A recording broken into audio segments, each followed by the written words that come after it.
आम्ही ग्रामसभा पैडीचे ग्रामवासी आहो. या वनावरील जे संसाधन आहे त्याला तेंदू असेल, बांबू असेल, चारोळी असेल, मोह असेल, ढिंक असेल, याला विक्री विल्हेवाट करून आपली उपजीविका साधन निर्मिती करण्याकरिता केंद्र सरकारने कायदा तयार केला. त्या कायद्याची अंमलबजावणी व्हावी म्हणून आणि मिळालेल्या अधिकारानुसार आम्ही या जंगलाचे संरक्षण करण्यासाठी अशा पद्धतीचा आम्ही या सीमेवरती जडेगाव गावाच्या सीमेवरती एक बॅनर लावलेला आहे. सावधान सावधान सावधान, जंगलातील संसाधनाला नुकसान पोहोचविल्यास व चोरी करून नेल्यास आपणास दंडित करण्यात येईल.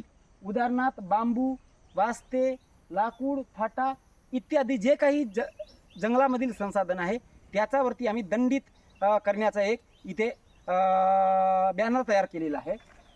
आदेशान्वये ग्रामसभा पैडी दंडित रक्कम 1000 ते त्या मग वस्तूच्या मूल्यानुसार आम्ही या जडेगाव पैडी या रोडवरती एक बांबू फाटा लावून रोडला आम्ही म्हणजे अटकाव करिता येणाऱ्या जाणाऱ्याला तुम्ही जंगलातून मोठ्या प्रमाणामध्ये वास्ते चोरून नेण्याचं काम सुरू आहे. हे जे अधिकार होतं ते वन विभागाकडे होतं. त्यावेळेस आपण एवढी काडी जरी नेला तरी त्याला दंडित करण्यात येत होते. मग हे अधिकार आमच्याकडे आल्यानंतर इथून जे काही संसाधन चोरी करण्यात येत आहे त्याच्यावर आम्ही कारवाई का करावी नाही आणि आम्ही का दंडित करू नये असं आम्ही एक गावामध्ये एक ग्रामसभा घेऊन या पद्धतीचा तिकडे कोटमी रस्त्याला आणि इकडे जडेगाव रस्त्याला आम्ही हे असं म्हणजे जंगलाचं राखण करण्यासाठी अशा पद्धतीचा धोरण सुरू केलेला आहे.